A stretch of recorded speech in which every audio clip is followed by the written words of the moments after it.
At T-Mobile, our critical mission is providing unparalleled 5G coverage for when connectivity is mission critical. Introducing T-Priority, America's best 5G network experience for first responders, even in times of congestion. More capacity, faster speeds, better coverage. T-Priority from T-Mobile, built for tomorrow's emergencies, ready today. Discover more at t-priority.com. For qualifying organizations on eligible rate plans, coverage not available in some areas and may be impacted by emergencies. This episode is brought to you by Indeed. When your computer breaks, you don't wait for it to magically start working again. You fix the problem. So why wait to hire the people your company desperately needs? Use Indeed's sponsored jobs to hire top talent fast. And even better, you only pay for results. There's no need to wait. Speed up your hiring with a $75 sponsored job credit at Indeed.com/podcast. Terms and conditions apply.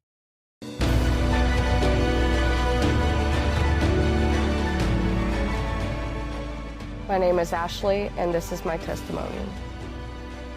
I was raised in Oklahoma City, and I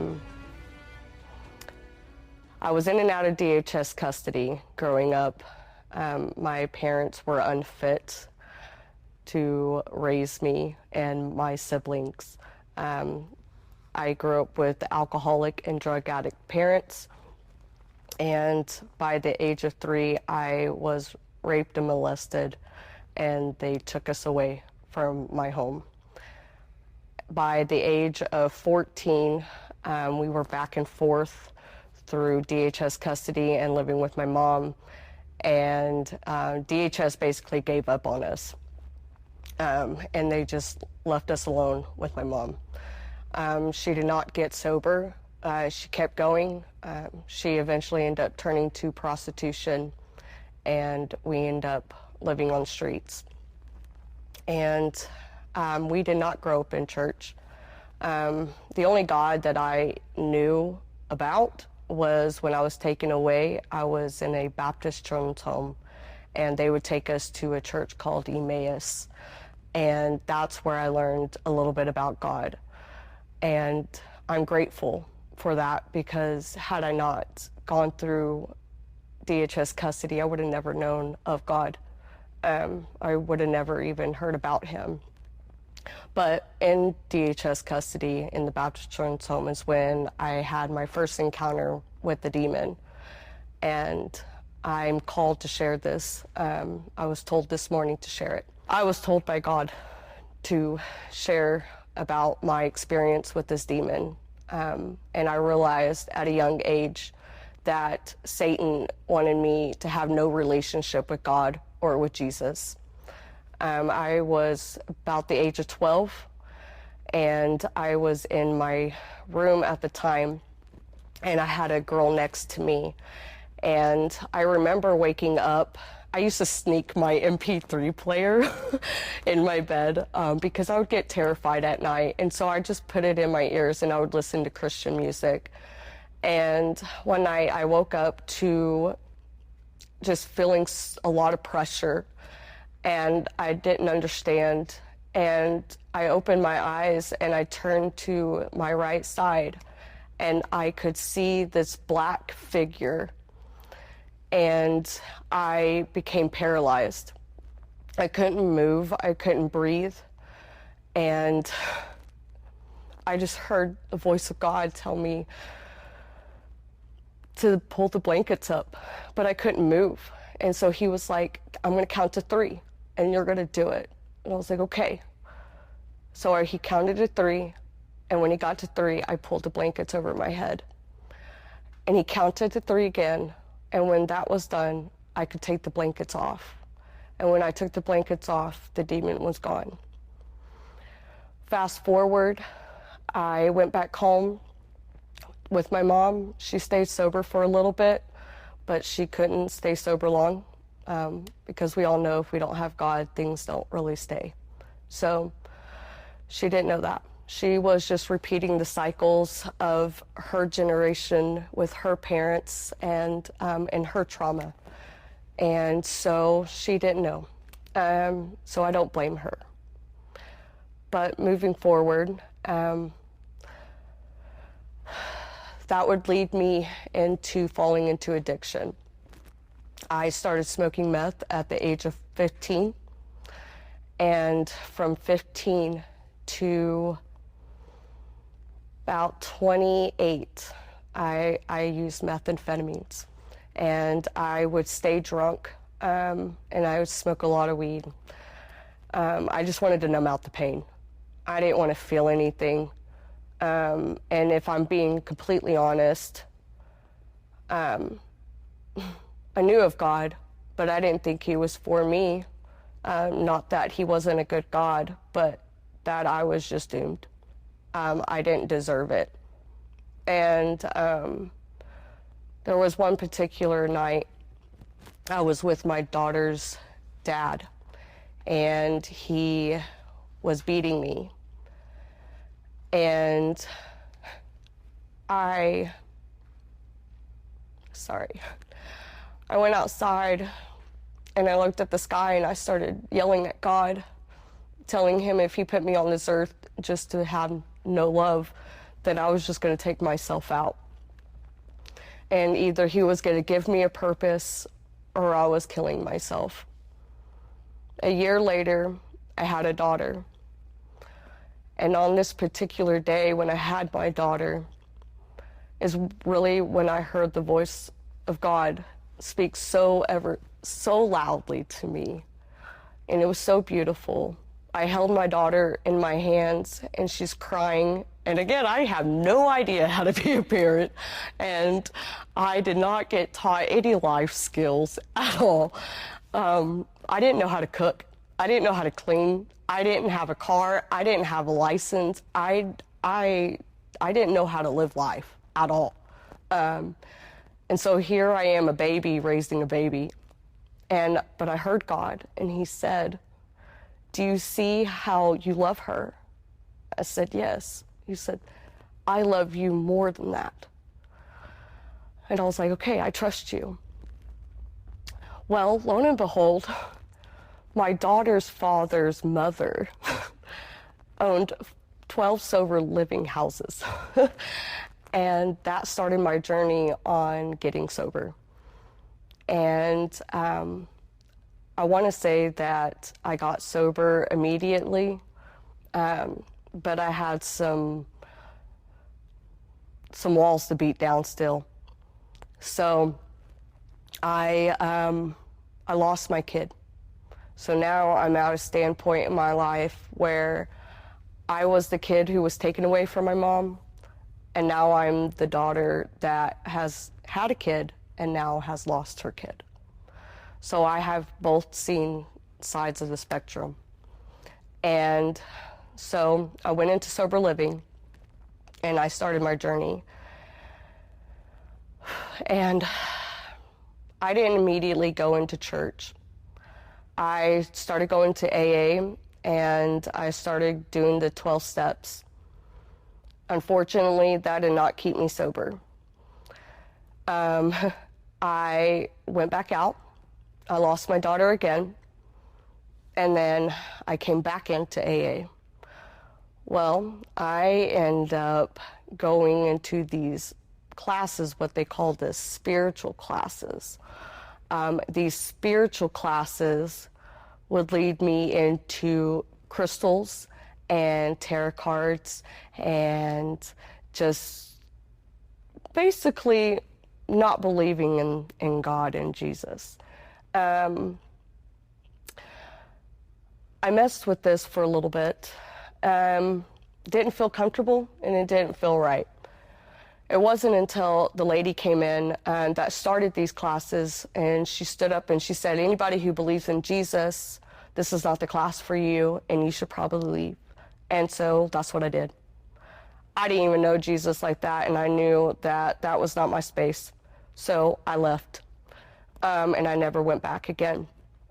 But my daughter's grandmother, who I was staying with at the time, believes in crystals. She believes in Buddha, and believes in all these things. I didn't know how to be strong. And I didn't know enough about Jesus. And I didn't know anything about the Bible. So I guess her belief became my belief. And I just wanted something to believe in. I wanted to be redeemed. I didn't know who to turn to. And I wanted to be different so bad. And I wanted to be loved. I was abused all my life. Physically, emotionally, mentally, I was torn down. It wasn't until 2018 that I wanted to give up on believing in anything someone else told me and started to defend for myself. So I went back to AA, and I didn't really like that either because, well, in AA, to me, and what I got taught was a doorknob could be your God. I didn't like that idea. I couldn't trust that. I had trust issues, so I couldn't rely on that. And so I was like, well, I kick down doors, so that's not going to work for me. So I went to AA, and I just tried. And I met this lady in AA, and she told me about a church. So I started going to this church, and I was sitting the far back. I wouldn't raise my hands, I wouldn't sing, I wouldn't do any of those things. I was highly uncomfortable, but I knew that that's where I needed to be. There's this lady there who I have made my best friend now. But what she didn't know was that she would help save my life that day. I was standing in the back, and the pastor asked everybody to close their eyes and anybody who needed to be saved to raise their hands. So I raised mine, and I hurried up and I put it back down because I did not want to be called to the altar. This lady came up behind me and grabbed me and dragged me down to the altar. And that broke a wall in me.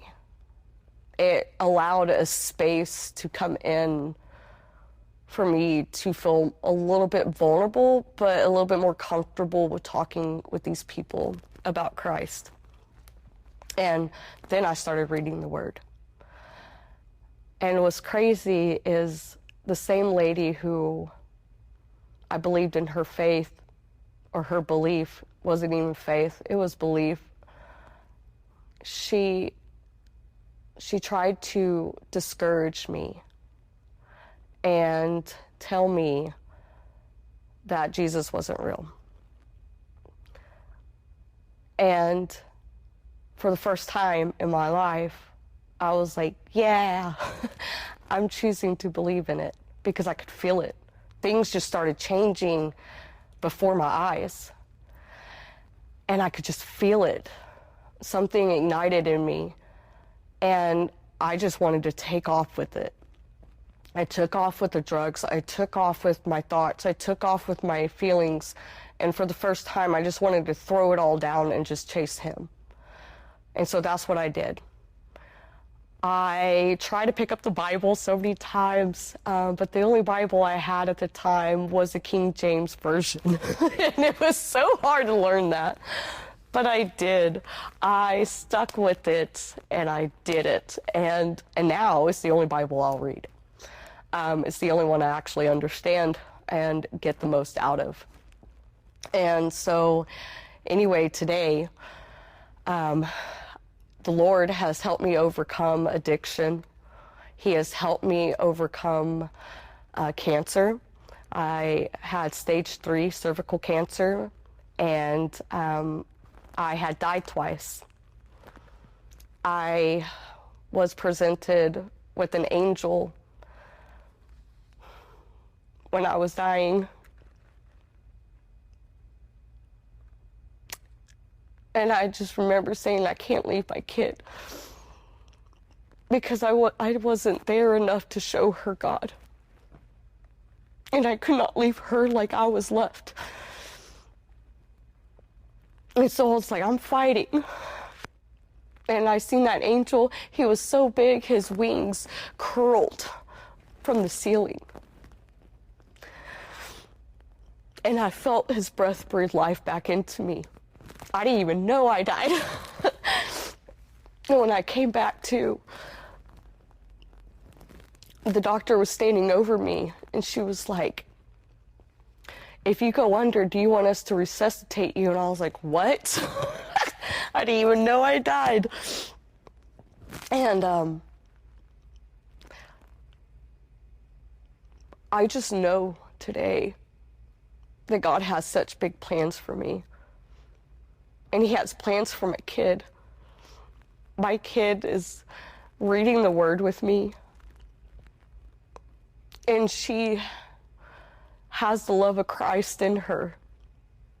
When I was sick from the chemo, she was there for me every step, asking me if I needed food, asking me if I needed water. And although those are so little things, that's really big for me in my life.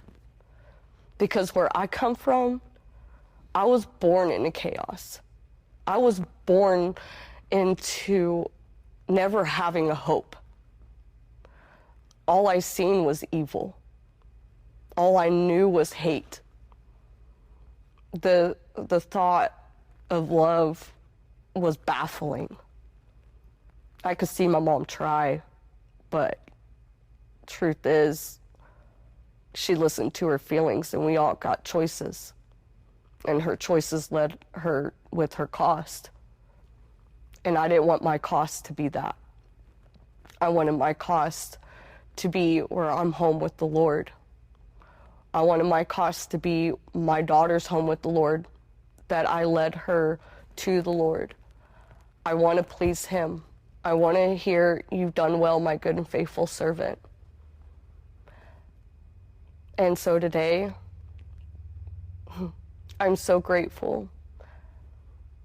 I have a home. I have my driver's license. And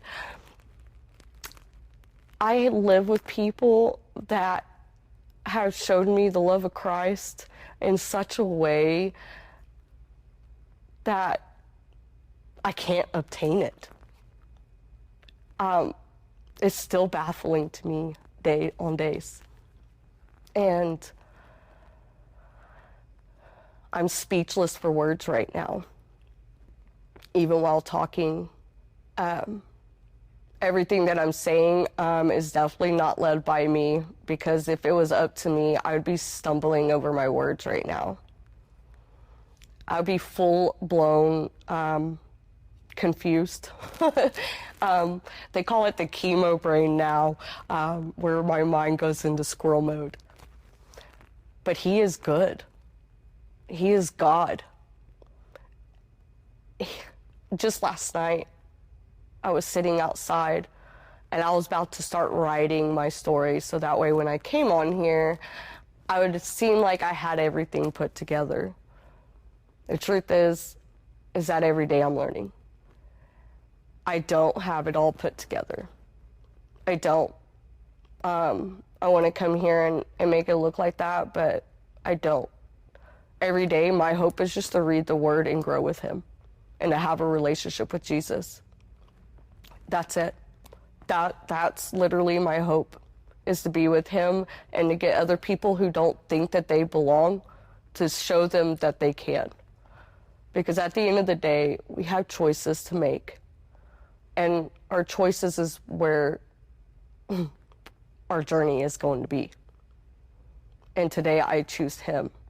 And today I choose to sacrifice my flesh and my desires for his desires and his ways and his truth, regardless of what someone else says and does. I don't care. I choose him. What makes me choose Jesus is, there was one day I was walking with my ex-husband, and we're walking a 10-mile walk. And I was talking to him, and I was like, I just don't know how to connect with Jesus so much. Like, I hear him, I see him, but like, I don't know how to make that connection. And he goes and tells me, this is gonna be funny, but he goes and tells me how Jesus went into the synagogues and he realized that people are selling doves and making a marketplace in God's temple. And so Jesus is upset and he starts flipping tables, defending his father. And I was like, man, I could totally relate with that. And from that moment on, it was like I had such respect for Jesus to do that, to boldly do that. I mean, to imagine during that time, like, he would be beaten down. And he did it anyway, fearlessly. I hid from the world. And he did it. He didn't care. He followed the love of the Father. He did exactly what the Father told him to. And me, when I looked at myself, I had to check myself when I heard that, because it was like, I didn't even know who I was. I continued to follow everything in the world, and it led me to pain, and it continued to, even in my sobriety. And so I finally just came to this conclusion that, like, I was tired of just doing the same things over and over and over and expecting something different to happen. What I didn't realize is, like, I was looking for redemption. And so I just started talking to Jesus. Nobody told me how to talk to Jesus. And so I just started talking and started being honest. And I'm not going to lie, there was a point in time after I heard that story that, I hate to admit this, but I'm going to. I got so discouraged, I told him I hated him because I didn't see things going my way. And I was so angry that, like, when I was screaming at him, there was not even sounds coming out. It was, like, deep, deep in there. And I realized when I was done, I fell to my face and I cried, telling him how sorry I was, that how much I loved him. I didn't know him, and I didn't deserve to, but I wanted to. Fast forward, I watched the movie or the show Chosen, and there's this part in The Chosen when the leprosy comes walking up to Jesus, and Jesus walks up to him, and the leprosy man says, "If you're willing, will you heal me?" And so that's what I asked Jesus, if you're willing. And he did. Yes, there was things that I had to grow in, but that's what made me fall in love with Jesus even more, was because he knew my character. He knew that I had to grow in certain things for me to gain an understanding of him, that it couldn't be just given. Some things he did just gift me with, but there was other things that I also had to work for. Not that I had to work for his love. That was already freely given to me. But when you pray for patience, he's going to give you something to learn how to be patient. Because I'm stubborn, and I won't learn it like that. I have to walk it out for me to grasp it. And so all those walking with him and all those trials that I had to go through, to whether that was beating my head over a brick wall and finally learning to submit or surrender, whatever it looked like, it was all for me to see him. That's all he's tried to do my whole entire life. I used to blame him for my life, of why I was born into something like that. But I didn't know that I was going to end up eventually being saved. And so because of that, now I get to go and share hope to somebody to where a lot of people wouldn't be able to reach. You know, I can go to somebody off the streets who's probably got half clothes on and half clothes off. And I can go up there and talk to them, and they're not going to see me as a threat. They're going to see me like, she gets it. And that's the point, is allowing God, the Father, and his Son, and the Holy Spirit to come in you and show you a whole different kind of love and light. So that way somebody else can see that. Like my family. I turned out to be one of the only believers. There's other people in my family who say they believe in God, who say they believe in Jesus, but they don't do the work of them. And they cater to their flesh, whatever makes them feel good. And I hate to say that, but I did it too. I can catch myself still doing it too if I'm not careful and staying with the Lord. So, but I can see his hand on me when I am walking through my job, which I work at a church now. Weird. At 6 a.m. in the morning when I beat everybody there.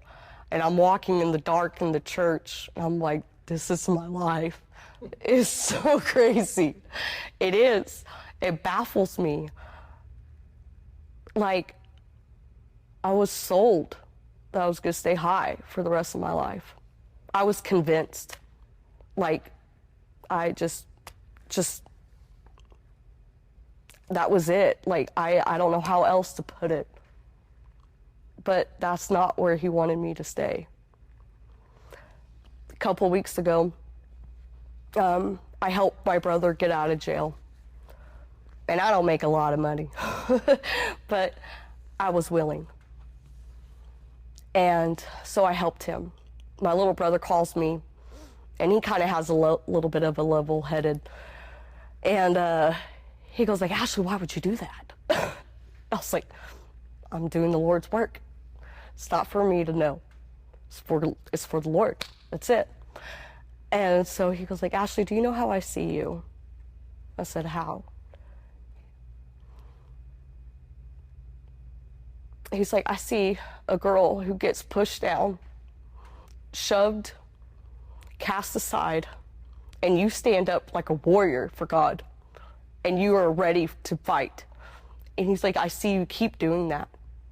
And I just started crying because this same little brother does not believe in God. He told me that. And yet he spoke his name and recognized it within me. And I love that the Lord used me to show my family I didn't even have to do anything. I just had to walk. That was it. Because I'm not going to push my brother. I'm just going to show him the love of Christ. And because I showed him the love of Christ, and even with me dying, I'm talking about God. I'm singing praises in the hospital like I was there for a whole week with a tube down my throat, you know? And I'm still singing. And they're like, how are you singing? It's not the end of my story.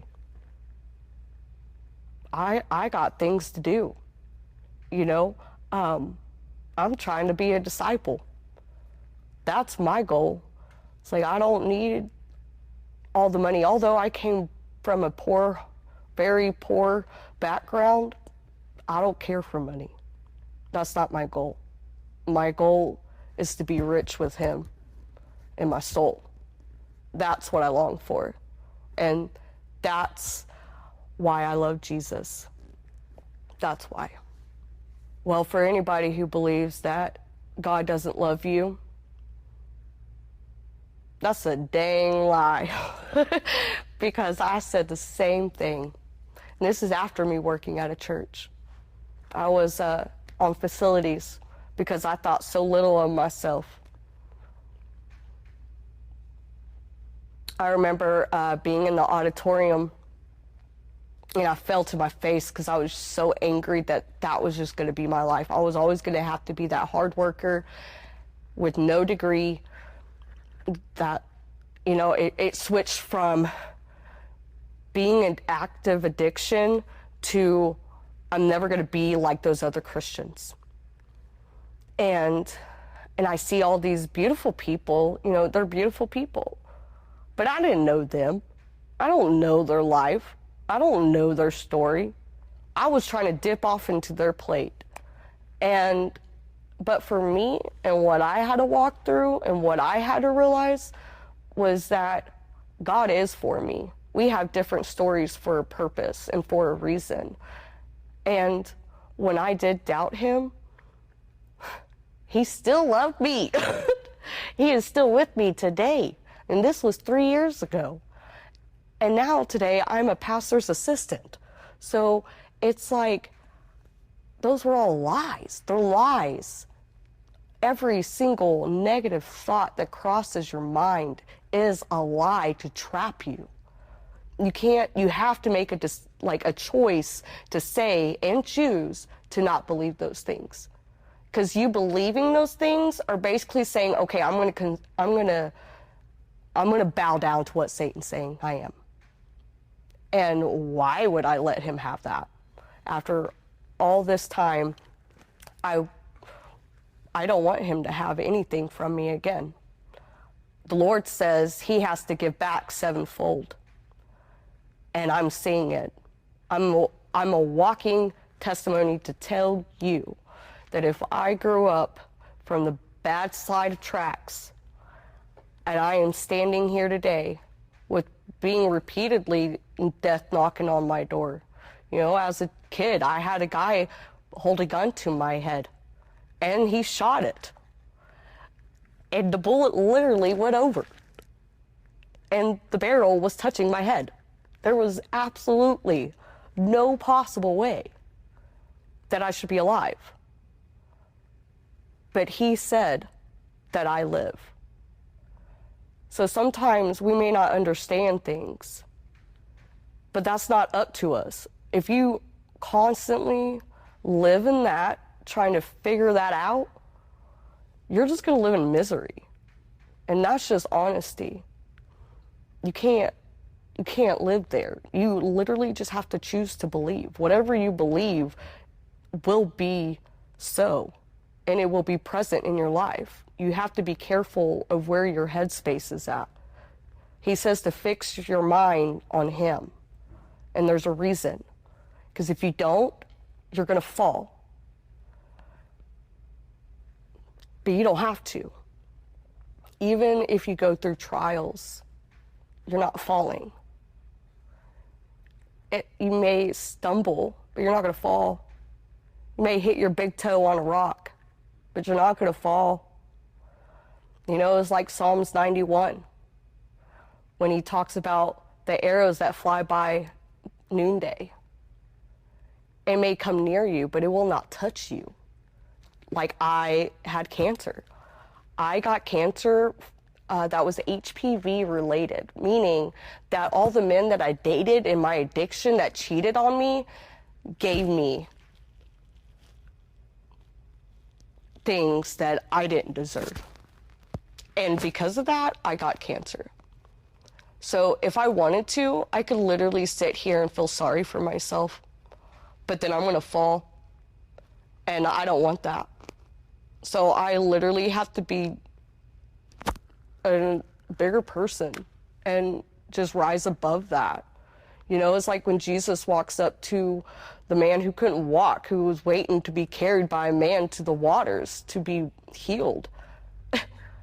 Jesus literally went up to him, said, pick up your bed and rise. So that's literally speaking in your spirit context as well. Pick up your bed and rise. You do not have to stay there. If you choose to stay there, he's going to love you, and he's going to keep on encouraging you to get up. So just grab that courage and get up. Because I'm here to tell you, like, even with my marriage that I was in, that broke my heart too. I'm not gonna lie, it really broke me, and I'm going through the divorce now. And I thought that I moved past all that trauma. And it came in like a flooding gate from both of our pasts. And we didn't know how to move on from those things. And fast forward the 4 years of our marriage, we created a lot more trauma for us. But in that, the Lord showed me that just because I may stumble, I'm not forgotten. I'm not forsaken. I may have made some choices that didn't align with him, but I'm not forsaken. I can get up, ask for forgiveness, and do everything in me to just walk with him and just to keep going and to share his love and share his truth. I am not perfect, but I choose to believe that when Jesus says, get up and sin not, I'm going to speak that into my life, and that's what I'm going to do. You know, I've spent all my life believing the lies. I don't want to anymore. I used to choose drugs, alcohol, and weed, and people-pleasing, anger. I victimized myself. Anything to make me feel whole without actually being whole. And I would cram all those things, and I would medicate myself to make myself feel better. Today, I choose Jesus, and I choose his way of life over my own. I choose to give him my life. For anybody who is feeling hopeless or lost, discouraged or broken, Jesus is for you. And I encourage you to choose to follow him over those thoughts that you have and over those feelings that you get that feel so real. I know how real that can feel, because my addiction was my God, and it kept me crippled. It kept me where I couldn't walk. And so I just encourage you to step out and be bold, to step out and accept and receive his love for you. Because ever since I've chose Jesus, I have shalom. It's more than just the word peace. It is shalom. And he will ignite a fire in you. All you have to do is just take it. It is literally a gift. You don't have to work for it. It is a gift for you. So I just encourage you to take it and love him and grow with him and cherish him and receive him as your Lord. Take some time for him. He's listening. He says to knock and the door will be opened. So knock on that door.